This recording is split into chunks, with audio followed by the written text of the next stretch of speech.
Merci beaucoup, Pierre-Yves, pour cette très riche introduction. Je pense que c'est là la question centrale. Le fait que nous avons aujourd'hui un héritage idéologique que l'on continue dans lequel on continue à vouloir persévérer malgré les différents constats d'échec. Moi, c'était un peu le point de base de mon livre, qui est le fruit de plus de 2 ans d'enquête au cœur de l'État, mais aussi des cercles de pouvoir, pour comprendre comment s'élaborent les mécanismes de décision qui conduisent un pays à saboter ses propres atouts. Pourquoi est-ce que le mouvement se poursuit alors même que les cris d'alerte se multiplient et comment est-ce qu'on peut essayer de changer ça. J'ai l'impression que la plupart d'entre vous ici ont l'air déjà familiers avec ces questions, mais la question de la réforme de l'État peut paraître assez abstraite ou assez complexe, alors même que c'est au cœur de tous les enjeux qui touchent aujourd'hui notre pays. Donc j'aimerais commencer par 2 exemples, moi, qui m'ont marqué au tout début de mes travaux de recherche et d'enquête. Le premier, c'est par rapport à l'impuissance croissante de l'État. C'est un exemple tout simple, mais je pense que ça dit beaucoup. C'est l'Éducation nationale qui ont voulu lancer en 2010 un logiciel de paye pour les enseignants qui s'appelle Sirène. Et pour ça, ils ont essayé de chercher les compétences en interne, mais il n'y en avait plus. Donc, ils ont mandaté Capgemini, le cabinet de conseil privé. Ils ont payé Capgemini 400 millions d'euros. Et 8 ans plus tard, en 2018, il n'y avait aucun logiciel viable qui était là. Et donc, finalement, les 400 millions d'euros ont disparu et aucun logiciel n'a jamais vu le jour. Et quand vous allez interroger le cabinet ministériel, ils disent c'est simplement parce qu'on savait plus faire. Et le rapport de la Cour des comptes dessus est très intéressant parce qu'il dit il n'y avait même plus au sein de l'État les compétences nécessaires pour suivre ces prestataires extérieurs qui, comme ils sont payés à la journée, ont été bien contents d'en profiter. Le deuxième exemple, c'est le dossier des autoroutes que peut-être nombre d'entre vous connaissent ici, mais il est intéressant parce qu'il y a eu une persévérance dans les règles. Les autoroutes qui ont été le fruit d'un investissement massif de l'État français depuis les années 60, on a parmi les meilleures autoroutes du monde occidental, étaient sur le point de devenir rentables au tournant des années 2000. Et en 2006, on décide de les privatiser pour 35 ans pour un prix quasiment dérisoire, pour environ 14 milliards d'euros, alors qu'elles rapportent environ 8 milliards d'euros par an. Donc je vous laisse faire le calcul. En 2 ans, les personnes à qui les entreprises à qui on les a privatisées, qui sont elles-mêmes majoritairement détenues par des fonds anglo-saxons, auront remboursé leur investissement. Donc c'est un scandale qui est économique, parce que ça n'a pas de sens, y compris du point de vue du capitalisme libéral, au moment où on allait toucher le retour sur investissement, que celui qui n'a pas investi le touche, surtout si c'est des intérêts étrangers. C'est un scandale du point de vue financier et du point de vue social, parce que l'État, alors même que les autoroutes étaient désormais privées, a permis de continuer à augmenter d'année en année le prix du péage, bien davantage que l'inflation. Et donc on se retrouve avec une taxe supplémentaire, mais une privatisation de cette taxe. Ça, c'était en 2006. Il y a eu de très nombreux rapports sur cette question-là. Et donc en 2015, la question s'est posée à nouveau. Et plutôt que de faire revenir les autoroutes dans le giron de l'État, le ministre de l'économie de l'époque, Emmanuel Macron, avec son directeur de cabinet Alexis Kohler, ont décidé d'un protocole tenu secret à l'époque pour prolonger encore la concession jusqu'en 2031. Et donc, ils ont permis aux concessionnaires privés de continuer à gagner 8 milliards d'euros par an en échange d'une promesse d'investissement de 700 millions sur plusieurs années. Je vous laisse faire le calcul. Il est assez difficile de comprendre la logique économique, en tout cas d'elle. Donc, c'est ce constat-là d'un État qui s'appauvrit, en partie volontairement, c'est déjà un premier paradoxe, mais d'un État aussi, et c'est là le second paradoxe, qui s'est rendu de plus en plus inefficace, mais cette inefficacité-là est le produit des politiques qu'on a présentées comme étant les politiques d'efficacité. Ça fait environ 30-40 ans qu'il y a tout un ensemble de politiques qui se sont ensuite transformées en slogans, qu'on a suivis quasiment sans poser de bilan, qui sont les politiques d'externalisation massive, de privatisation, de libéralisation européenne, de soumission des services publics à des impératifs de rentabilité, qui ont été poursuivis avec une constance absolument remarquable, malgré les alternances politiques de façade, parce qu'on nous expliquait à chaque fois que cela allait permettre de diminuer les coûts et d'accroître l'efficacité de l'État. Et on se retrouve 30 ans plus tard avec des services publics qui sont au bord du gouffre, qui sont également écrasés par le poids d'une bureaucratie nouvelle. Il faut dire que depuis qu'on a lancé le slogan sur le fait qu'il fallait supprimer des postes de fonctionnaires, on est passé de 4,6 à 5,7 millions de fonctionnaires. Les économies budgétaires nous ont finalement coûté une fortune, donc les impôts n'ont pas cessé d'augmenter, tandis que la France a réussi à perdre en l'espace de 20 ans la majorité de ses fleurons industriels, soit qu'ils aient été entièrement vendus ou délocalisés, soit qu'on ait perdu la maîtrise de leur capital. Donc, comment est-ce qu'on en est arrivé là? Pourquoi est-ce que ce mouvement se maintient aujourd'hui? Et aussi qui en a bénéficié. Enfin, parce qu'il faut bien qu'il y ait quelqu'un qui ait gagné quelque chose pour qu'on ait continué avec une telle persistance. Mon livre a deux principales différences, je pense, avec ce qui a été fait. La première, c'est que ce sont des constats très partagés aujourd'hui, mais ils sont souvent faits en silo. C'est-à-dire que chacun alerte sur le démantèlement de son propre secteur. Les enseignants vont parler de la difficulté croissante à enseigner, l'effondrement du niveau, les psychiatres vont écrire des livres sur la démantèlement de la psychiatrie française. Mais en fait, je pense, et d'ailleurs sans doute eux aussi, mais c'est un travail qui prend plus de temps, je pense que c'est lié à un mouvement d'ensemble, qu'à l'origine il y a les mêmes acteurs, il y a la même idéologie, et que il n'y a pas véritablement de plan contre l'école ou contre la psychiatrie, mais c'est cette même logique qui, appliquée aux différents versants de l'État, a conduit à ce démantèlement-là. Le second point de mon livre, c'est que j'essaye de dépasser le constat en posant un diagnostic sur ce qui s'est véritablement passé, notamment la façon dont ça s'est décidé au cœur des cercles de pouvoir, ce qui à la fois peut avoir un effet, enfin quand on se rend compte de certaines choses, c'est parfois difficile à croire ou de se dire que ça s'est effectivement passé comme ça. Mais moi, j'y vois aussi une pointe de, disons, des raisons d'espérer. Parce que si on fait simplement le constat, on peut basculer dans le fatalisme en se disant qu'on n'y peut absolument rien, d'autant plus que l'une des armes de cette idéologie-là, c'est justement de tout faire passer comme nécessaire. On n'y peut rien, comme disait Margaret Thatcher, « There is no alternative », il n'y a pas d'alternative, on est obligé de faire ça, c'est la nécessité du marché. Il faut montrer que c'était absolument non nécessaire, que c'était des décisions contingentes, qu'on aurait pu décider autrement et qu'on peut encore le faire aujourd'hui. Ça, c'est un point sur lequel j'ai voulu insister dans mon livre. Donc, je vais commencer par peut-être dresser un portrait des différentes causes, certaines d'entre elles en tout cas, qui nous ont conduits là. Ensuite, des raisons pour lesquelles on en est encore là aujourd'hui, pour lesquelles on persévère dans ce mouvement.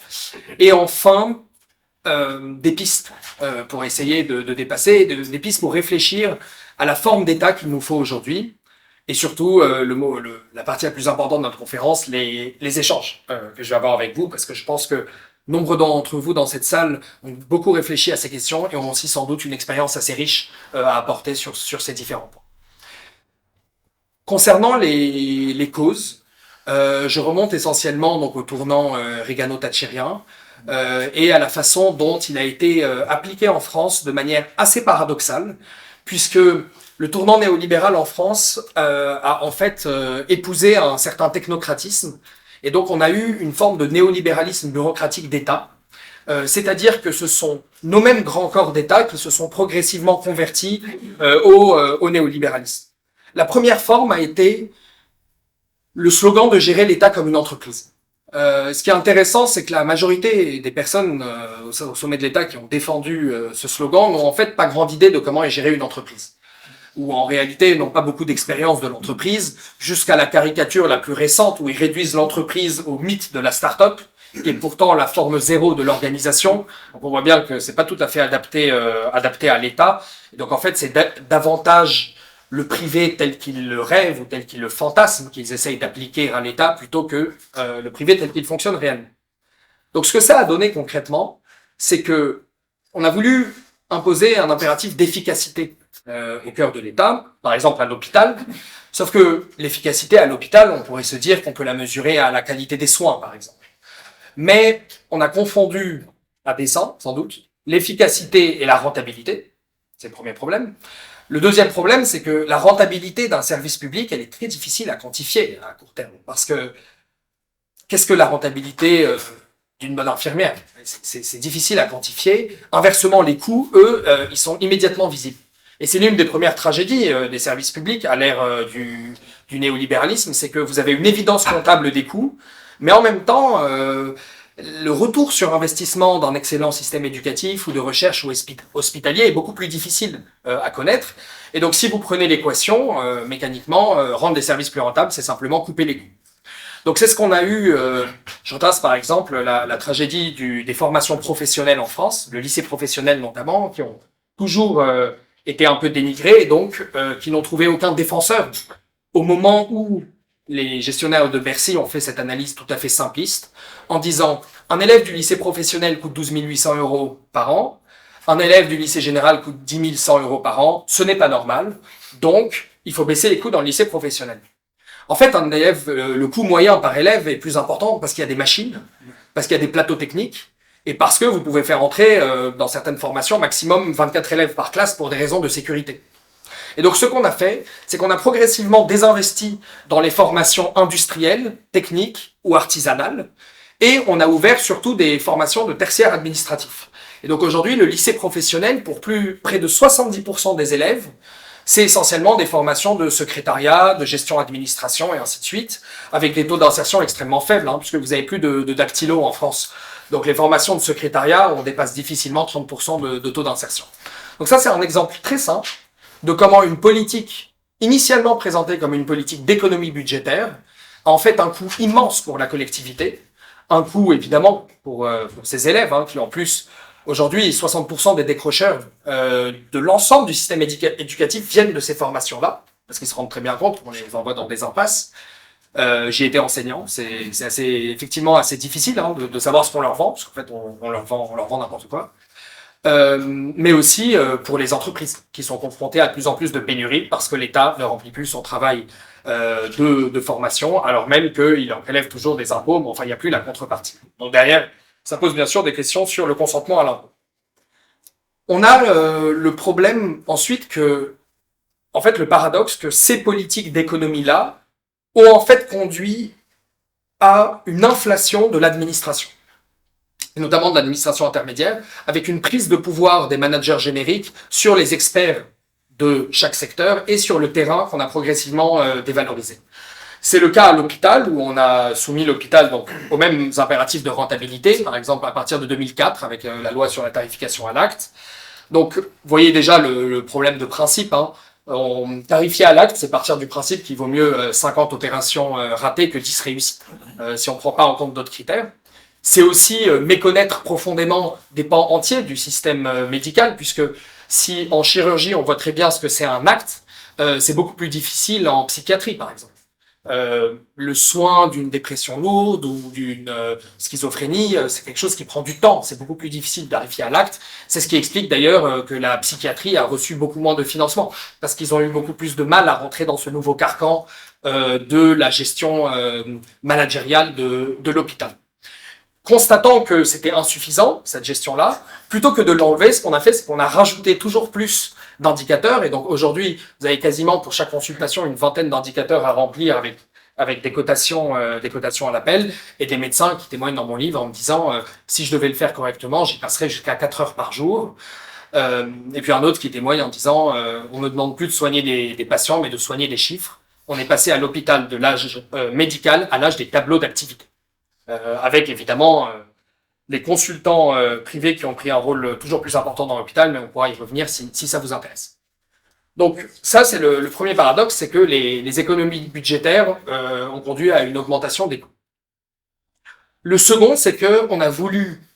en fait, c'est où est-ce qu'on a fait ces économies. Et là, on a eu un mensonge sur plusieurs années qui perdure aujourd'hui. On a menti aux Français sur ce que c'est un État et sur ce que c'est un fonctionnaire. Dans les discours publics, on a réduit l'État aux seules formalités administratives et l'image du fonctionnaire uniquement à une personne qui travaille de 10h à 16h sur des formulaires dont on ne comprend rien. Et donc évidemment, quand ensuite on défend publiquement qu'il faut supprimer des postes de fonctionnaires, il a l'air d'y avoir rien de moins raisonnable. Sauf que quand on fait le bilan que j'essaie de tracer dans le livre de l'endroit où ces suppressions-là ont eu lieu, on se rend compte qu'on n'a jamais supprimé là où c'était nécessaire, pour dégraisser cette administration intermédiaire, bien au contraire, on a supprimé là où c'était politiquement le plus facile. Nicolas Sarkozy, par exemple, en 2007, avec la RGPP, a essentiellement ciblé le ministère de l'équipement, donc les techniciens et les ingénieurs d'État, parce que personne ne les connaissait, alors qu'ils faisaient un travail absolument essentiel. C'est à eux que l'on doit notamment nos autoroutes, justement, nos tunnels, nos ponts, nos TGV, nos centrales nucléaires. Il a supprimé donc dans le ministère de l'Agriculture pour les mêmes raisons. Il s'est attaqué à la diplomatie parce que c'est parmi les plus loyaux, donc ils vont pas le critiquer, et à l'armée parce que l'armée est astreinte à un devoir de réserve, donc c'est plus facile. Et depuis, ça a toujours été la même chose jusqu'au plan très récent de Bruno Le Maire sur les 10 milliards d'euros, où à nouveau on coupe là où c'est nécessaire, mais où ça fera politiquement pas de bruit. Ce qui est évidemment une illusion d'économie, puisque soit les besoins sont pas remplis, soit vous allez externaliser et ça va vous coûter beaucoup plus cher. Vient ensuite l'autre problème profondément idéologique, c'est qu'on a voulu se débarrasser du souci de faire directement. On a voulu être un État qui uniquement gère de loin ce qui se passe, sauf que, et vous le voyez très bien dans une entreprise privée, on n'externalise jamais complètement. On garde toujours au moins les compétences en interne pour pouvoir gérer la personne auprès de qui vous externalisez. Sauf que là, les externalisations, ça a été uniquement de l'abandon complet de savoir-faire au cœur de l'État. Par exemple, et c'est le cas sur l'informatique, la France, jusqu'au tournant des années 2000, était encore en avance sur l'informatique. Notamment, on était le leader mondial des câbles sous-marins par rapport à Internet. C'est un peu fou de se dire ça aujourd'hui. Et on a décidé de ne pas recruter en interne. Il y a même quelqu'un qui s'est dit que c'était une bonne idée de supprimer le corps des ingénieurs de télécommunications à l'aube de la révolution des télécoms, ce qui a été fait en 2009. Et donc, on s'est retrouvé avec des entreprises privées qu'on ne parvient pas à gérer, donc exactement comme Sirène, hein, dont je vous parlais, avec des projets qui coûtent une fortune et qui n'aboutissent pas, simplement parce qu'on a tellement voulu idéologiquement passer d'un État qui sait faire lui-même à un État qui fait faire, on a tellement externalisé qu'on sait même plus faire faire. L'autre problème, c'est qu'on a eu des élites qui, au-delà de ce mythe de plus savoir-faire, ont une conception beaucoup plus globale, beaucoup plus mondialisée des intérêts économiques et une lecture dans laquelle ils n'ont plus vraiment vu la différence entre le fait d'externaliser nos usines ou le fait que la maîtrise des capitaux commence à nous échapper. Et là, à nouveau, on retrouve cette idée que de toute façon, on peut faire faire à d'autres, hein, notamment l'idée de la France sans usine, qui a été défendue en 2001 par Serge Turow, qui était à l'époque le patron d'Alcatel. C'est lui qui l'a incarné. Mais si vous voulez, ça correspondait à un mouvement beaucoup plus global, où on s'est dit que si on externalisait en fait nos capacités productives, notamment dans les pays asiatiques, nous allions pouvoir conserver simplement la conception, simplement les tâches à haute valeur ajoutée, et nous allons pouvoir devenir un pays de bac+5, tandis que d'autres produiraient pour nous. Et puis les capitaux, de toute façon, on pouvait les amener des États-Unis parce que les États-Unis sont nos alliés. Et donc, alors ça, au bout de 30 ans, effectivement, le réveil est difficile parce que on a péché par naïveté déjà, parce que, déjà sur le plan le plus simple, parce qu'on a cru qu'on allait pouvoir maintenir l'innovation, la conception, indépendamment des activités de recherche, de fabrication. C'est-à-dire qu'on allait pouvoir continuer à maintenir de la R&D indépendamment du fait de faire, ce qui est une vision complètement abstraite et tous les ingénieurs vous diront que ça n'a aucun sens. On a aussi pensé qu'on allait pouvoir maintenir le même niveau de vie en important tout plutôt qu'en produisant nous-mêmes. Ce qui se fait évidemment au prix d'un endettement massif. On pourra aussi revenir sur ce mécanisme-là si vous le souhaitez. Et enfin, on a pensé que le capital était neutre. Et ça, on le pense encore aujourd'hui. Hein. Emmanuel Macron, avec Choose France, qui explique qu'attirer des investissements étrangers, c'est une fin en soi, indépendamment de l'origine de ces investissements et indépendamment de leurs intentions. Comme si le simple fait d'avoir de l'argent qui arrive est une bonne nouvelle. Simplement, ces capitaux-là, ils viennent pas gratuitement. Hein. Si on arrive à les attirer, c'est qu'on vend quelque chose en contrepartie. Et sur ce point, on a réussi à perdre en l'espace d'une dizaine d'années quasiment l'ensemble du CAC 40. Donc jusqu'en 1994, c'était principalement des intérêts français qui étaient actionnaires du CAC 40. 15 ans plus tard, c'est dominé entre 50 et 60% par des fonds étrangers, principalement américains. Et donc aujourd'hui, évidemment, la maîtrise de ces entreprises nous échappe. Donc il y a une perte de souveraineté économique par le haut et par le bas, puisqu'on n'a plus les unités productives. On garde quelques sièges sociaux en France, mais c'est de plus en plus malheureusement des coquilles vides. Et là, le paradoxe, c'est que on a non seulement pensé que c'était une bonne idée, mais on a aussi cru, et quand je dis on, c'est une certaine élite politico-financière, semble avoir cru que les autres pays faisaient de même. Quand on a demandé à Emmanuel Macron de protéger Alcatel en 2015, lors de sa vente à Nokia. Il a dit qu'il était hors de question de le faire, et il a dit qu'il faut sortir de cette vision romantique qui consisterait à dire parce que c'est une entreprise française, il faut la défendre. Et un an plus tôt, au sujet de la vente d'Alstom à General Electric, il avait dit que l'État ne peut pas intervenir parce qu'on n'est pas au Venezuela ici. Sous-entendu, il faut qu'on fasse comme les États-Unis qui, eux, n'interviennent pas. Alors c'est assez ironique parce que General Electric lui-même a été sauvé par une injection massive de capitaux de la part de l'État fédéral américain quelques années plus tôt lors de la crise des subprimes. Et donc en fait, on voit très bien là qu'on a pris des États-Unis une image fantasmée du pays, on a imité leur storytelling et pas ce qu'ils font réellement et qui les a conduits à ce niveau-là aujourd'hui. Et donc j'essaye de retracer dans mon livre la façon dont les États-Unis nous ont convaincus d'imiter leur discours, leur récit, et pas la façon dont ils fonctionnent vraiment et qui fait qu'ils en sont arrivés à ce stade-là aujourd'hui.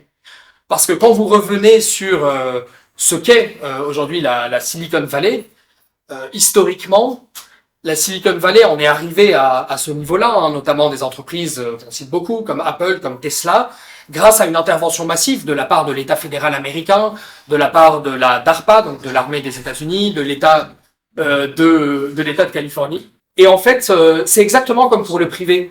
Il n'y a aucune analyse de fond qui a été faite. Le fait de vouloir imiter le modèle américain ou le fait de vouloir imiter le privé, c'est uniquement des slogans. Quand vous allez interroger des personnes qui défendent ces slogans-là, en fait, ils n'ont aucune idée de ce dont ils sont en train de parler. Ils savent pas comment on en est arrivé là. Ils ne sauront pas vous expliquer que, en fait, la Silicon Valley ressemble beaucoup plus à ce qu'on avait en France à l'époque du complexe militaro-industriel gaulien, en termes de modèle, qu'à l'image du start-upper en t-shirt dans son garage qui a eu l'idée de génie que nous vend aujourd'hui Emmanuel Macron. Donc ça, c'est les erreurs qu'on a faites. Hein. J'ai dressé une...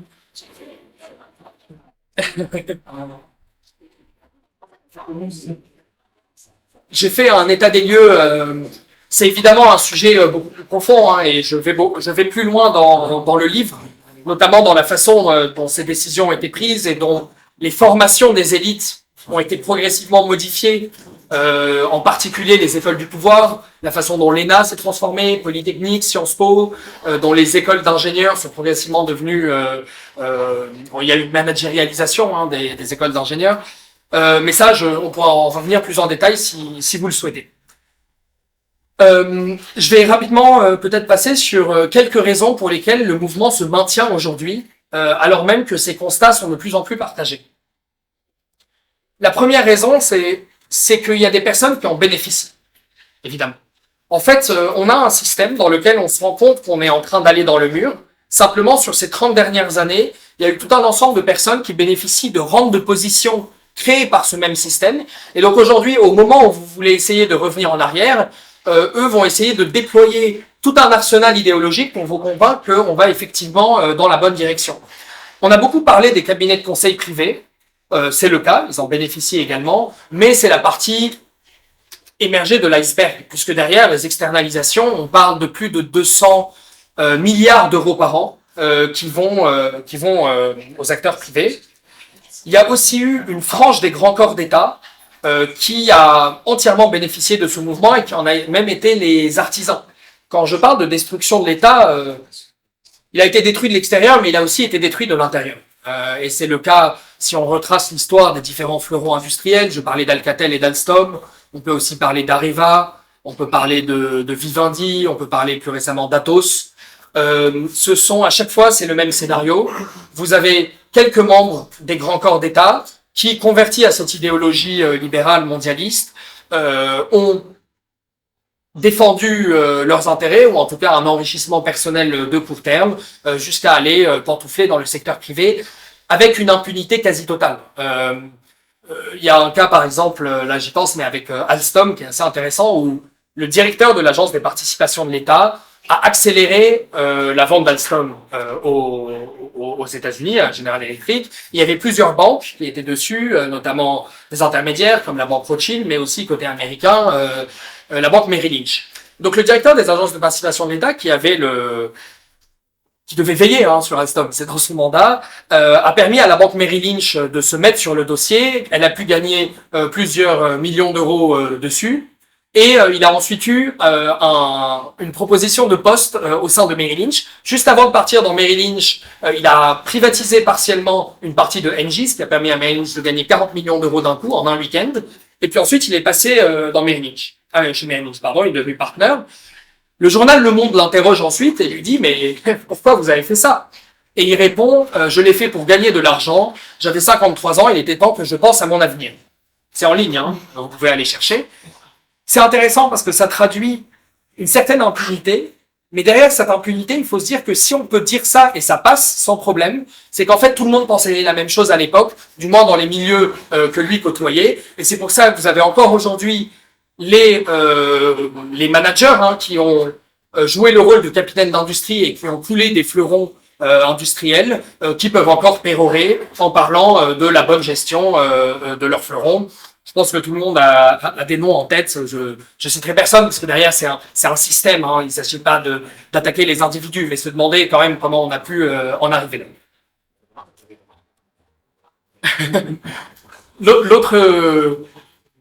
L'autre point, c'est le point. Il y a deux autres points. Le premier, c'est que ça s'est transformé en réflexe, si vous voulez. C'est-à-dire que il y a un certain nombre de choses qu'on a fait pendant plusieurs années et aujourd'hui, c'est un réflexe. J'ai participé à des réunions, même au niveau ministériel, ou bien à des préparations de campagne, où moi, je jouais un peu le rôle d'expert sur ces sujets, mais c'est intéressant parce qu'en fait, vous en apprenez plus de ce que vous écoutez. Et donc, ils expliquent que l'État fonctionne mal et ils disent, qu'est-ce qu'il faut faire? Eh ben, il faut supprimer 120 000 postes de fonctionnaires. Ils savaient même plus très bien pourquoi. Et je leur ai dit, mais pourquoi? Ils disent, parce qu'en 2017, on a dit qu'on allait faire, mais on l'a pas fait, alors maintenant, il faut le faire. D'accord? Et donc, vous allez les supprimer où? Alors là, blanc dans la salle, puisque, en fait, ils en savent rien. Et on a parcouru une par une les administrations, on s'est dit, l'école, ah non, pénurie de profs. Les policiers, allez, c'est compliqué, déjà on recrute à 4 sur 20, on n'a plus de policiers, etc. Finalement, on n'a pas trouvé, et la réponse a été, bon, on essaye d'abord d'être élu, et puis après on verra où est-ce qu'on en supprime. Donc en fait, bon, ils ont aucune idée de ce qu'il faut faire. Le deuxième point où je parle d'un réflexe, c'est ce qu'on entend sur l'intelligence artificielle. Ça fait 10-15 ans qu'on nous dit que le numérique va permettre de moderniser entièrement l'État, que on va passer, c'était le slogan d'Emmanuel Macron en 2017, il nous a vendu ça pendant 2 ans jusqu'en 2019, l'administration 100% numérique. 100%, on va numériser tout ce qui peut l'être, et tout ce qui peut pas l'être, on va le privatiser et l'externaliser, et comme ça, on va passer à un État sans fonctionnaire. L'idée est plaisante, effectivement, c'est un peu la méthode de Ronald Reagan de se dire, en fait, si on n'a plus d'État et plus de sécurité sociale, ça va coûter moins cher. C'est la méthode de Milei.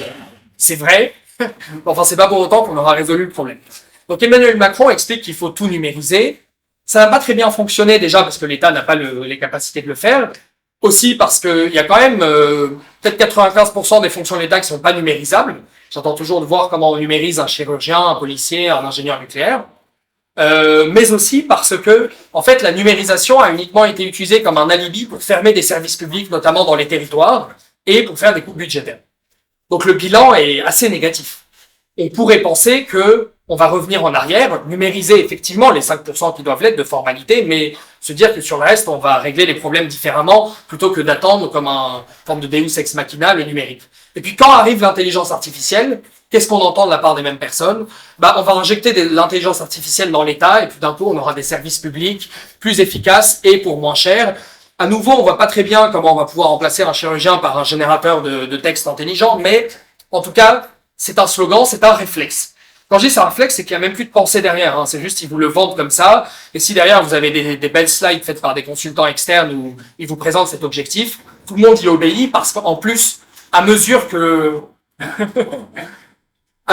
l'État perdait en capacité d'action, s'est développé un complexe croissant de la part de la haute fonction publique envers le secteur privé.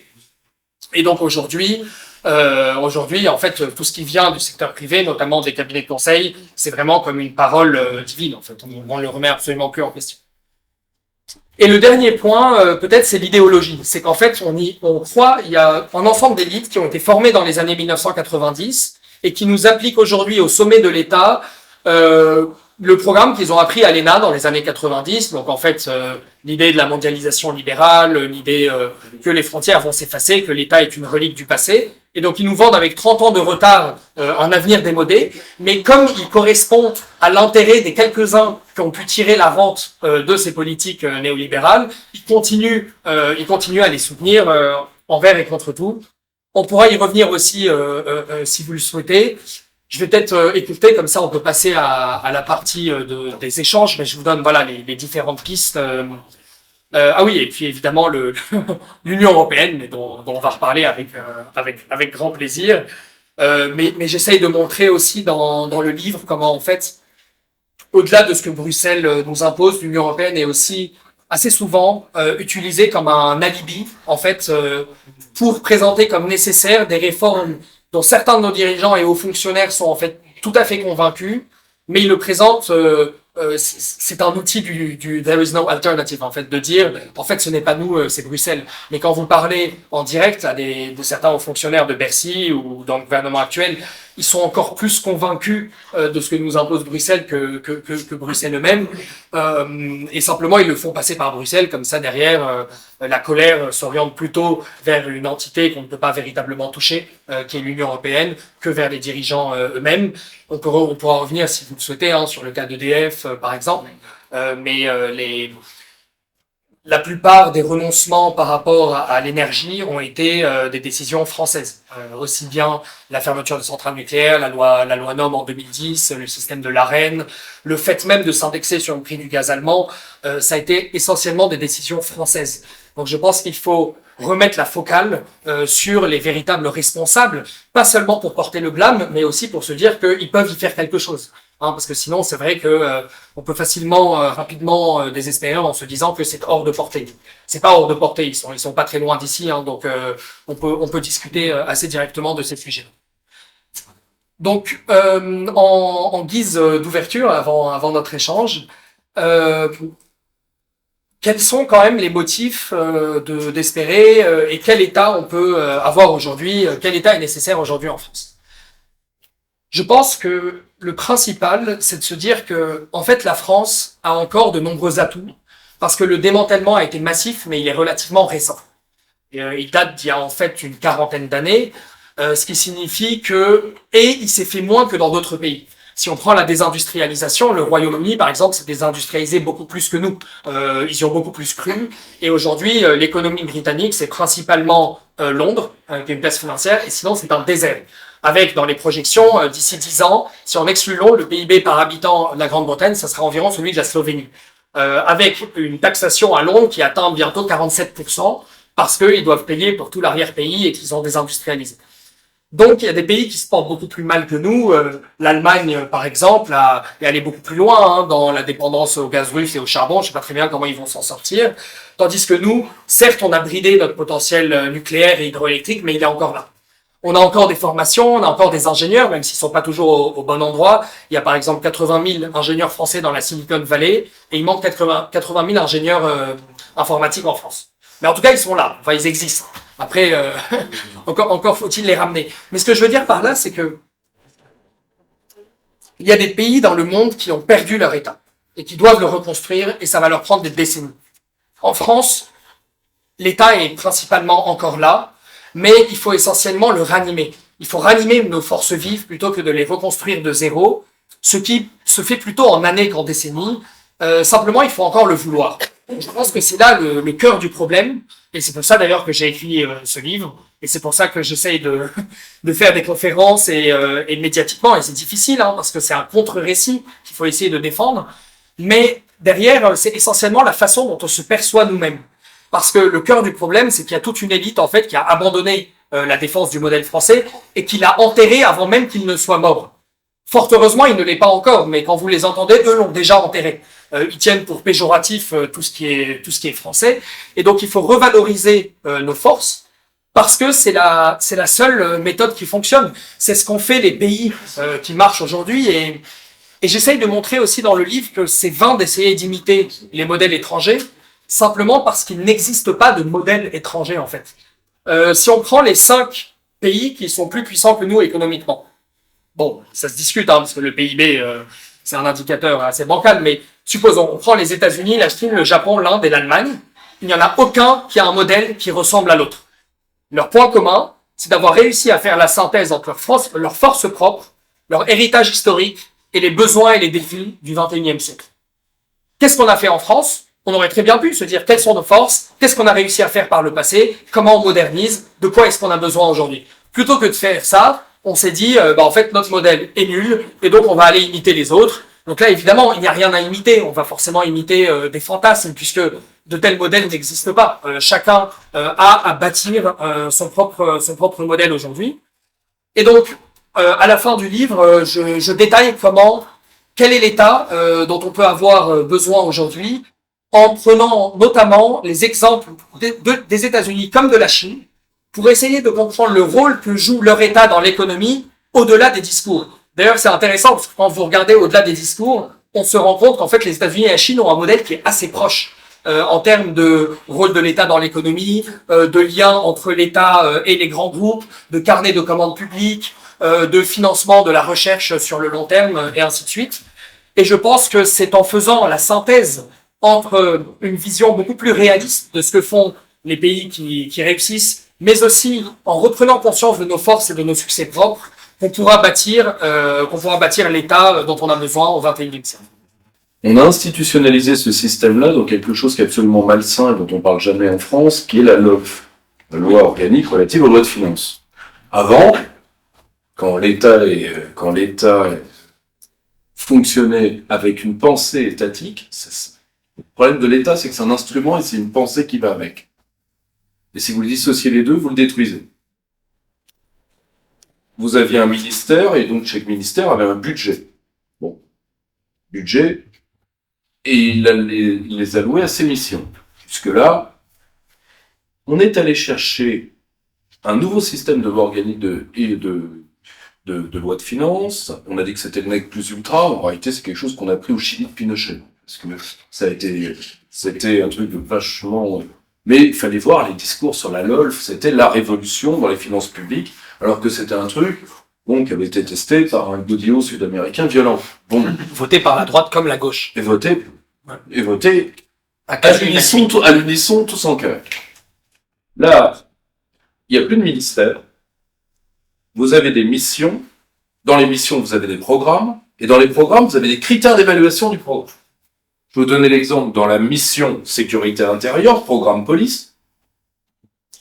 Vous pourriez vous attendre au taux d'élucidation. Raté.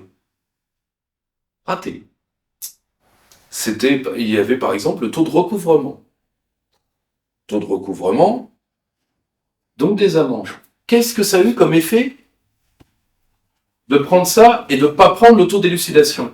Eh ben, beaucoup de mecs de PJ ont laissé pourrir certaines affaires parce qu'ils ne sont pas évalués par rapport au fait de résoudre ou pas. Par contre, on a envoyé des contractuels et des îlotiers dans toute la ceinture parisienne pour verbaliser les prostituées dans les vannes, parce qu'elles, sans le van, elles travaillent pas, donc les amendes, elles les payent rubis sur l'ongle. Et donc, on a enfoncé dans la nuit des gens qui sont des victimes pour pouvoir faire du chiffre. Ça a donné d'ailleurs, dans certaines séries policières, vous voyez Bac Nord, pourquoi à un moment le mec hurle, tu vas faire ton petit chiffre, sale petit poulet de merde. Et il parle à un mec de l'IGPN. C'est à cause de ce chiffre-là. C'est les chiffres d'évaluation, critères d'évaluation, programme, mission. C'est ces chiffres-là. Tu feras ton chiffre. Ça, c'est le système de la LOLF. Ça a rendu la comptabilité de l'État infaisable, l'évaluation encore plus politisée, et ça a rendu tout le monde fou, parce que tous les spécialistes de finances publiques, moi le jour où elle a été mise en place, j'étais sous les ordres de Jean-Claude Martinez, qui conseillait le Premier ministre de l'époque pour pouvoir l'utiliser. Martinez, qui est un peu fou, mais qui est le plus grand fiscaliste français, qui est des premiers à la grègue sur les finances publiques, donc théoriquement c'est lui qui s'occupe de ces questions, en tout cas qui s'en occupait à l'époque, me le disait, ça a rendu les politiques encore plus débiles. Parce qu'ils se sont retrouvés avec un truc, on leur a dit que c'était le nec plus ultra, c'est incompréhensible. Et vous savez vous voyez le problème, c'est que quand on vous dit qu'il y a un truc qui n'a pas de sens, c'est la métaphore du roi est nu. Quand quelque chose n'a pas de sens, qu'on vous dit, t'as vu, c'est génial, eh bien vous, même si vous voyez pas à quoi ça sert, vous dites, ah oui, c'est génial. Comme les cabinets de conseil. Voilà. Même topo. Et pardon, juste sur deux points sur la LOV, parce que je pense que c'est un des points absolument essentiels. Le premier, c'est que ça a été aussi l'instrument qui a permis la prise de pouvoir de ces managers, puisqu'en fait, les gens qui connaissaient le métier n'y comprenaient plus rien, et donc ceux qui en fait connaissaient les chiffres ont pu avoir l'illusion par là même qu'ils savaient gérer absolument tous les domaines, hein, comme disent les cabinets de conseil, on sait résoudre tous les problèmes complexes, c'est le slogan de McKinsey. C'est beaucoup plus simple quand vous réduisez déjà tous les problèmes complexes à un tableau Excel. Ça, c'est le premier point. Le deuxième, c'est qu'en fait, c'est aujourd'hui, ça a accéléré la concentration du pouvoir dans certains ministères, et en particulier Bercy. Et aujourd'hui, vous avez ce phénomène assez surprenant où, de toute façon, l'État n'a jamais été unitaire. Donc, dans l'État, vous avez en fait ceux qui décident, et puis derrière ceux qui obéissent pour être caricatural. Et aujourd'hui, le processus de décision, disons que ceux qui sont en dehors du processus de décision, ça passe même au cœur même du gouvernement. Le ministère de l'Éducation ou de la Santé ou de l'Agriculture ne décide en fait de plus grand-chose sur son propre ministère, puisque ça se joue essentiellement à Bercy qui ne les consulte même plus, notamment à cause de ça. Et un dernier point sur la LOLF, c'est que elle a introduit un terme qui s'appelle la fongibilité asymétrique. Je comprends rien à ce que ça veut dire, mais concrètement, ce que ça signifie, c'est qu'en fait, vous n'avez pas le droit de faire des augmentations budgétaires. Enfin, ça rend très complexe de faire des augmentations en termes d'effectifs, donc de recruter. Mais par contre, vous avez le droit de faire ce que vous voulez en termes de prestataires externes.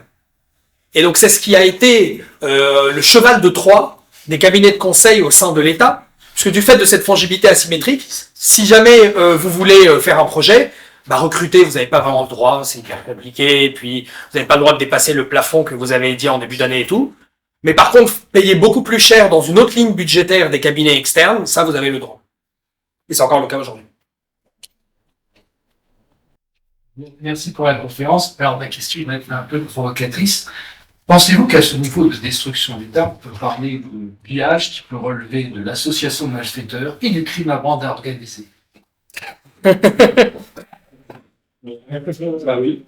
Un pacte de corruption, comme dirait Olivier Marlex.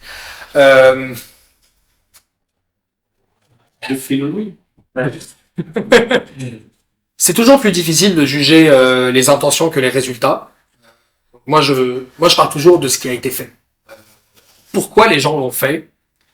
Il y a des cas où, clairement, il y a de la corruption, de l'enrichissement personnel, du clientélisme. Il y a des cas où je pense que les gens y ont vraiment cru. C'est quasiment plus inquiétant. C'est qu'en fait, l'idéologie, et c'est là où aussi où les États-Unis sont très forts, hein, mais en termes de politique d'influence, ils ont réussi à nous convaincre, et notamment en instrumentalisant complètement l'économie, hein, et ce qui s'enseigne pour nos hauts fonctionnaires, sans parler des programmes Young Leaders et compagnie. Je pense qu'ils ont réussi à convaincre sincèrement une partie d'entre eux que c'était une bonne idée, Derrière, effectivement, je pense qu'il y a des niveaux d'impunité qui sont assez anormaux par rapport à ce qui a été fait, et que tant qu'on reconnaîtra pas ses responsabilités, ça sera quasiment impossible de renouer la confiance, avec l'État français. Je donnerai pas de jugement en particulier, notamment parce que je connais pas la définition juridique exacte des termes que vous employez, mais je pense qu'on est assez d'accord sur le constat qu'il y a effectivement une certaine élite qui a pu en profiter, mais qui, je pense, en profite de moins en moins, parce qu'en fait, quand l'effondrement est collectif, l'eau monte tellement qu'elle finit par toucher la cabine du capitaine, quoi. Et c'est le cas aujourd'hui. Vous prenez même les lycées, les grands lycées privés du centre-ville à Paris, commencent eux aussi à manquer d'enseignants de maths et de physique. Les hôpitaux, alors vous pouvez essayer de vous soigner à l'hôpital américain ou dans les cliniques privées, mais comme la formation des médecins est de moins en moins garantie et qu'ils n'ont pas toutes les spécialités parce qu'elles sont pas toutes rentables, là, si vous voulez, l'effondrement de l'État, la question de l'énergie, même les grands industriels doivent payer beaucoup plus cher leur électricité. Donc en fait, quand vous avez un effondrement complet du pays, à moins d'aller littéralement vivre aux États-Unis ou je ne sais où, je pense que tout le monde finit par ressortir perdant. Alors effectivement, il y en a qui ont pu en bénéficier, mais c'est extrêmement court-termiste, et je pense qu'à terme, tout le monde sera perdant. Merci beaucoup pour votre conférence. Je sais pas si j'ai entendu ça, mais on parlait de 74, au début de la conférence, comme les résistants avaient été remplacés par des hauts fonctionnaires.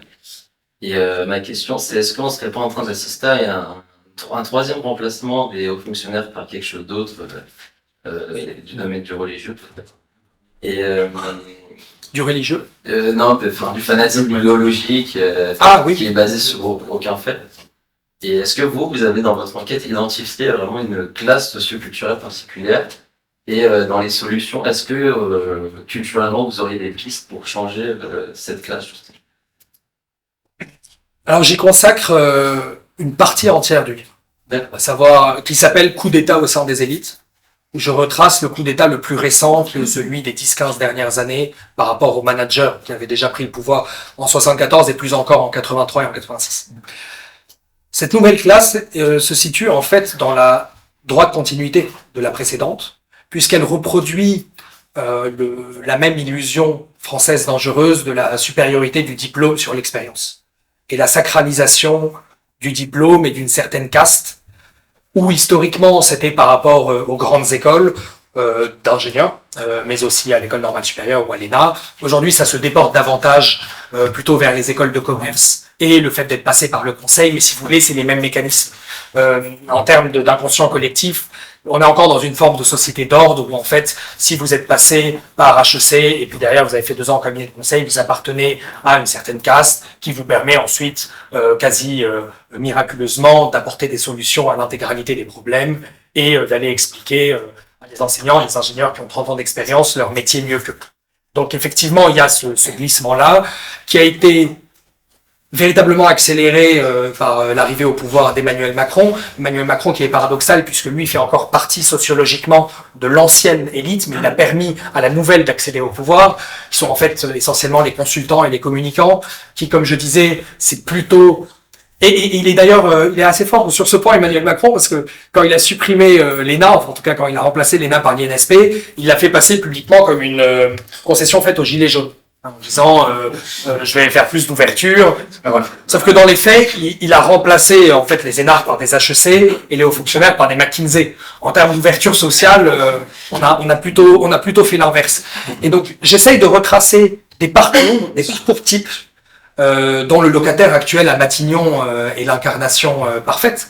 Des parcours types où j'essaie de comprendre en fait comment ces parcours se constituent, comment le système méritocratique républicain est court-circuité, notamment comment le système des concours est de plus en plus court-circuité par des élites qui parviennent, entre guillemets, à acheter de plus en plus les diplômes pour avoir cette légitimité sans même véritablement avoir le niveau que leurs prédécesseurs devaient prouver, et comment ensuite ils passent par de nouveaux mécanismes de légitimité que sont par exemple ces cabinets-là, et qui jouent le même rôle de forme de sacralisation d'une compétence qui n'est même plus approuvée puisqu'il y a le titre. Donc effectivement, vous mettez le point en fait sur l'un des cœurs du problème, c'est qu'on n'a pas changé de système, et les cabinets de conseil ne sont pas l'opposition de l'ENA, c'est la nouvelle forme que prend le technocratisme à la française au XXIe siècle. Mais c'est le même défaut, si vous voulez, qu'avait l'ENA, à différence près que les énarques avaient quand même une culture de l'État et que là on n'en a plus du tout. Mais en tout cas, c'est le même genre de problème. Comment on change ça? Là, ça passe essentiellement, ça passe par la formation, ça passe par les recrutements, ça passe par le fait de les faire revenir sur le terrain. Ça, c'est un point absolument essentiel. C'est que ce qu'on perd de vue, c'est que les grands corps d'État, notamment le corps des ponts, c'était avant tout des instances de formation. Quand vous sortiez de Polytechnique, on ne considérait pas que vous avez fait toutes vos preuves. On considérait que vous avez un potentiel de faire vos preuves. Mais ensuite, on vous envoyait sur le terrain. On vous envoyait, par exemple, en Haute-Savoie, déneiger des routes, puis on vous envoyait dans des ports, puis on vous envoyait dans des DDE, avec tout un programme de formation sur 15-20 ans, où vous cochiez les cases pour être sûr que quand vous revenez au sommet de l'État, dans des directions générales des routes ou dans les cabinets ministériels, vous aviez une véritable expérience de la gestion de l'État. Et on a transformé ça, notamment à cause de la décentralisation, où aujourd'hui, plutôt que ce long parcours, on a juste des parachutages. Les gens sortent de Polytechnique, ils font ces corps-là, et puis ils prennent directement leurs responsabilités. Et je pense que là, l'une des erreurs fondamentales, ça a été d'avoir fait de l'ENA, d'avoir créé l'ENA en formation initiale. Il y avait eu le débat en 1944 pour savoir est-ce qu'on fait l'ENA sur le modèle de l'école de guerre, en formation continue, pour avoir des personnes qui viennent d'horizons très différents, où on leur donne en 1 ou 2 ans une vision de l'État, mais derrière on a des personnes qui viennent du privé, on a des ingénieurs, on a des personnes qui ont fait de l'administration, de la préfectorale, ou est-ce qu'on met l'ENA en formation initiale?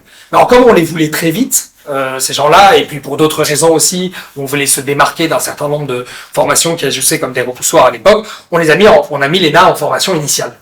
Et je pense que là, le verre était dans le fruit, en fait, parce que c'est ce qui a créé cette formation quasi uniforme, quasi homogène, de Bac+1 à Sciences Po jusqu'à l'ENA. Et donc, c'est ce petit groupe qui pense pareil et qui n'a pas véritablement d'expérience. Et à partir de là, je pense qu'effectivement, une des réformes qu'il y aurait à faire, ça serait plutôt de mettre la formation au cœur de l'État en formation continue, de brasser beaucoup plus large, de s'assurer que les personnes ont une véritable expérience du terrain. Et là, d'un coup, ça va changer au niveau ministériel, même les discussions que vous pouvez avoir, parce que vous n'avez plus les mêmes personnes en face. Merci beaucoup. Chers camarades, si tu veux plus de contenu, de réinformation, d'éducation populaire et de formation intellectuelle, n'hésite pas à faire un don sur notre page Tipeee.